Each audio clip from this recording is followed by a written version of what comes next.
Well, good afternoon internet, and welcome back to Phil's Cast. The continuing story of my self-imposed out of a career, and this is the third video, if you're keeping up. And I thought it was important for me to get out more, so here I am. Enjoy the view for a second. However, if this is the first time that you've come across this video, there are two more before this, so you could play a bit of catch up and go and have a look at those first and then come back to this one. They are a prelude to the point of this series, to see how my new life is evolving, and and me filling this time for the next however long. So what's it all about? Well, I retired from a long career of what I believe was meaningful work, and I've entered into this new phase of life known as non-working, or as some people call it, retirement. So this is the story, and okay, now on to the next instalment, and I hope you'll stay watching and listening. This last week or two I've been doing some travelling, not too far mind, just across the country, South Wales, back to Manchester and to my heritage centre, a place called Hull in the UK. So I'll immortalise on the internet the words of my father. He was from a place called Hull, and my grandfather also, and his father before him. So quite a bit of history there. And Hull is on the east coast of England. They say you can take the boy out of Hull, but you can't take Hull out of the boy. And I think that's how it goes. And that was kind of true of him. We were always returning back there, and we were always finding ourselves, back to that place. And even now, I find myself going back. No real reason to go back, but we have friends there, and that makes it important. And so, it's important to keep in touch with people. And and I just happen to find myself going back to Hull now and again. But I'll immortalise these words. Like I said, every time we went to that place or went through another place, he would always speak of this little ditty. Now, I'm no way religious, but the words of my father were always known to me as we would go through this place, and I began to understand later on it's known as the Thieves and Vagabonds Prayer, and it goes something like this: from hell, Hull and Halifax, good Lord deliver us. So delivery actually from a very, very cruel end, known as the Gibbets Law.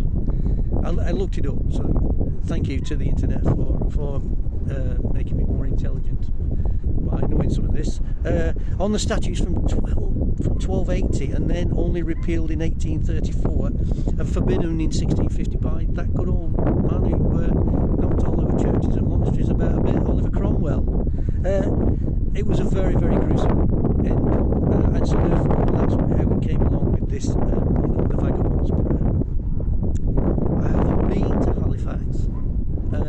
Apparently there is a replica of the gibbet there, but the prayer still haunts me, so maybe I'll stay away. But my father always quoted that little ditty every time we went to Hull or we passed through Halifax, and so it was good that I remembered that thing. But I digress. I'm away from what this video is all about a bit, really. The third one now, this is about fear and doubt, and so therefore it kind of links a little bit with the Vagabond's Prayer. Fear and doubt, so fear if you're going to go to hell or Halifax or wherever. But now, as I get near as one friend of mine put it, the twilight, fear and doubt as I reach, as I go on, the nameless dread and the doom ahead. So a kind of an acceptance of the current reality and physical limitations of both my energy and life balance. My capabilities, both real and imagined. What I could do before and what I think I could do now. Do I limit myself because of my circumstances and my age? I have to admit, I should be challenging myself. Am I challenging myself? Then what next? So that's a bit of the doom ahead, a pointlessness. I do spend more time now during the day thinking about this nameless dread and the doom ahead, worrying. I am a worrier, worrying about spending too much time thinking about worry. So actually then what are the choices? What are my choices? I have to change this process. I have to think about navigating through around my capacity and my willingness to do things. Saying no is one of the navigating things of my choices. Before I was always willing to help, and I still am. I do find it very hard to say no to someone who I believe really needs help. I will most always still say yes, committing myself without analysis of my current capabilities or age, and then struggling and go, oh no, but I've committed myself, and so therefore I need to complete the task no matter how hard it is. I realise now that I have to step back, and carry out a current assessment of what I achieve and what I can achieve, and can I meet the expectations of others around me, and are they expecting my older self to have the same capacity as my younger self before? So what is the nameless dread? The nameless dread, I can do this, what if I can't? And am I somehow letting myself, and more importantly others, down the doom ahead? What if I don't try? I'll never know. And previously that has spurred me on. That pendulum swings backwards and forth between the nameless dread and the doom ahead on a daily basis. Now, I have to admit, I am not the inventor of that phrase.